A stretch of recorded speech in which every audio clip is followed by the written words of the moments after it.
नमस्कार, मी प्रियंका जाधव. नवराष्ट्र नववार्ता या विशेष कार्यक्रमामध्ये तुम्हा सर्वांचं स्वागत करते.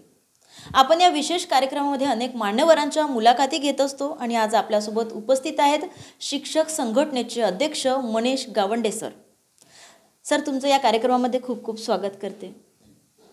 तुम्ही या शिक्षक पेशात कधीपासून आहेत आणि या शिक्षक संघटनेची स्थापना कधी केली आहे? साधारण सन 2010 पासून मी शिक्षक पेशामध्ये काम करत आहे.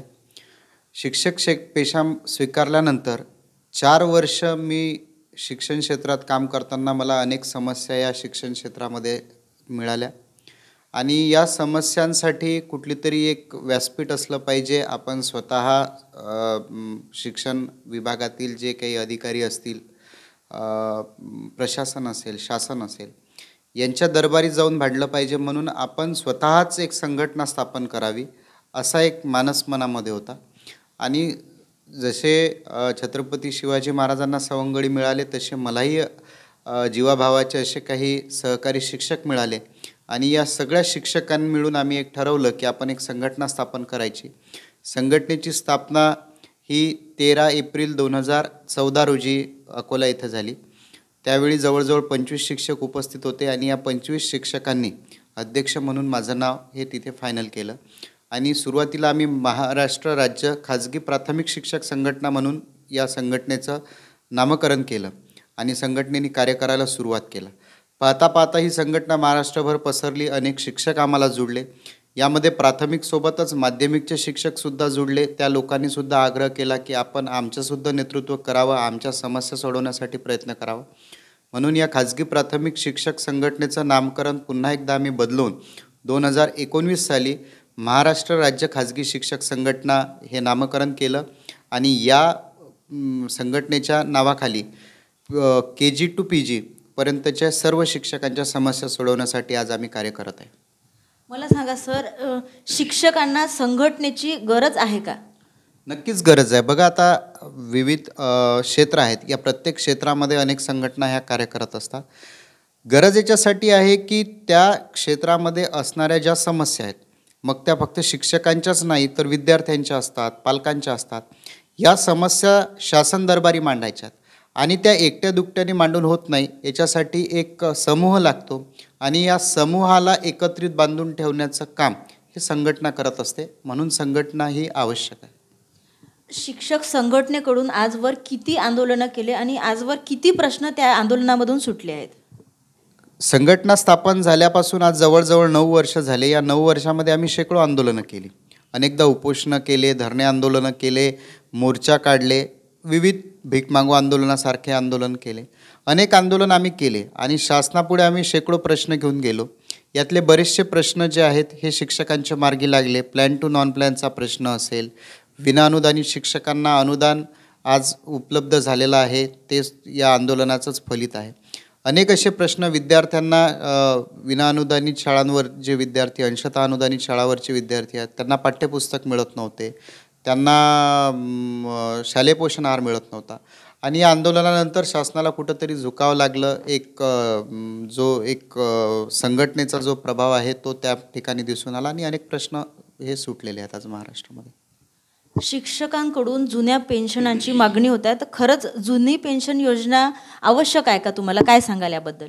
निश्चितच जुनी पेन्शन योजना ही पूर्वपासून संविधानामध्ये इन्क्लूड केलेली होती की कर्मचारी हा आपल्या आयुष्याचा उमेदीचा जो काळ आहे हा सेवेसाठी खर्ची घालत असतो आणि आयुष्यभर सेवा केल्यानंतर म्हातारपणी त्याला समाधानाचं आरोग्यदायी जे आयुष्य आहे ते लाभावं यासाठी पेन्शन आवश्यक आहे. कारण वयाच्या 58व्या वर्षानंतर अनेक आरोग्याचे प्रश्न निर्माण होतात, कुटुंबाचे प्रश्न काही असतात, तर त्याचा उदरनिर्वाह सन्मानाने त्याला जीवन जगता यावं यासाठी पेन्शन हे अत्यंत आवश्यक आहे.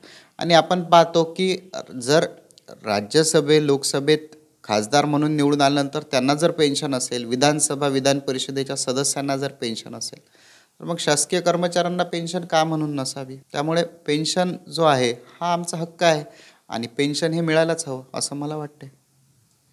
शिक्षकांचे काम करीत असताना शिक्षकांच्या अनेक समस्या आहेत, तसंच विद्यार्थ्यांचे पण अनेक प्रश्न असेल, तर ते प्रश्न सोडवण्यासाठी म्हणजे लढतात का तुम्ही? निश्चितच आम्ही विद्यार्थ्यांच्या अनेक समस्यांसाठी शासन दरबारी भांडत असतो, निवेदन देत असतो, आंदोलन करत असतो. आताच 2 महिन्यापूर्वी अकोल्यामध्ये आम्ही एक धरणे आंदोलन केलं. त्या धरणे आंदोलनाला आपण सुद्धा भेट दिली होती. त्या आंदोलनामध्ये आम्ही जे निवेदन शासनाला सादर केलं, सगळ्यात आधी आम्ही विद्यार्थ्यांच्या समस्या त्याच्यामध्ये मेन्शन केल्या होत्या. नुकतंच नागपूर अधिवेशन झालं. या नागपूर अधिवेशनामध्ये आम्ही राज्याचे सन्माननीय उपमुख्यमंत्री, ग्रामविकास मंत्री, शालेय शिक्षण मंत्री यांना निवेदन सादर केले. त्यांची आम्ही भेट घेतली.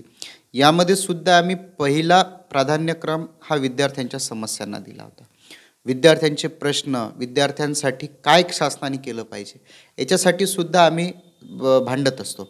शिक्षक संघटना ही फक्त शिक्षकांच्याच समस्यांसाठी नाही, तर शाळांच्या समस्यांसाठी, शाळेचा मुख्य केंद्रबिंदू हा विद्यार्थी आहे. त्यामुळे पर्यायी विद्यार्थ्यांसाठी सुद्धा आम्ही हे सर्व जे काही आहेत ते करत असतो, भांडत असतो. विद्यार्थ्याला जर का शासनाकडून योग्य सुविधा मिळाल्या, विद्यार्थ्याला जर का योग्य शिक्षण मिळालं, योग्य अभ्यासक्रम मिळाला, योग्य वातावरण मिळालं, तर तो उद्याचं उज्ज्वल भविष्य जे आहे भारताचं ते घडणार आहे. आणि जर विद्यार्थी जर का गुणवान असेल तर शिक्षकांना सुद्धा त्याचा अभिमान वाटेल किंवा शिक्षकांना सुद्धा त्यांनी केलेल्या कामाचं समाधान वाटेल. त्याच्यामुळे आम्ही आमच्या समस्यांसोबतच विद्यार्थ्यांच्या समस्यांसाठी सुद्धा सातत्याने लढा देत आलो आहे. बरं, मला एक शेवटचा प्रश्न विचारते. शैक्षणिक क्षेत्रामध्ये काय बदल व्हावा असं तुम्हाला वाटते? माझी प्रथम मागणी मी गेल्या 10 वर्षापासून शासनापुढे करतो आहे की एक देश एक अभ्यासक्रम हा शासनाने राबवला पाहिजे.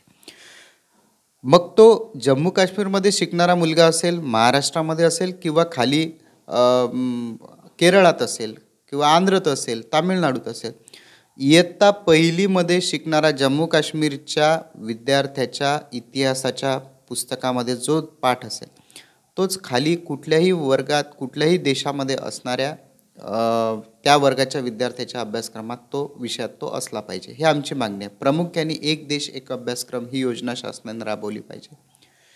त्यानंतर सिलेबससुद्धा सगळ्यांचा सारखा असला पाहिजे. मग ते ICSE बोर्ड असो किंवा CBSE बोर्ड असो किंवा स्टेट बोर्ड असो. मला असं वाटतं सगळ्यांना स्टेट बोर्डमध्ये शासनाने आणायला पाहिजे, जेणेकरून ग्रामीण भागातला विद्यार्थी हा दिल्लीच्या विद्यार्थ्याच्या सोबत त्याच्या बरोबरीचा अभ्यास तो करू शकला पाहिजे. आणि विद्यार्थ्यांना सुविधा, जसं आता शहरी भागामध्ये विद्यार्थ्यांना अधिक सुविधा मिळतात, त्या तुलनेत ग्रामीण भागातल्या विद्यार्थ्यांना सुद्धा सुविधा शासनाने पुरवायला पाहिजे. कारण ग्रामीण भागातल्या विद्यार्थ्यांचे पालक हे आर्थिकदृष्ट्या तेवढे सक्षम नसतात, कमजोर असतात. आणि त्या बरोबरीने, शहराच्या बरोबरीने जर का विद्यार्थी आपल्याला आणायचा असेल तर ज्या काही सुविधा शहरामध्ये मिळतात त्या सुविधा शासनाने विद्यार्थ्यांना ग्रामीण भागामध्ये दिल्या पाहिजे असं माझं मत आहे. तर शिक्षणाचा जो दर्जा आहे तो अधिक सुधारेल. ज्ञानदान देऊन देशाचं भविष्य घडविणारे शिक्षक, शिक्षकांच्या अनेक समस्या आहेत आणि त्याच समस्याचं निराकरण करण्यासाठी मनीष गावंडे सर हे या संघटनेच्या माध्यमातून झटत आहेत. त्यांच्या या समस्याकडे, मागण्यांकडे शासनाने सुद्धा लक्ष द्यावं हीच आपण या चॅनलच्या माध्यमातून आशा करूया. अकोल्याहून प्रियंका जाधव, नवराष्ट्र.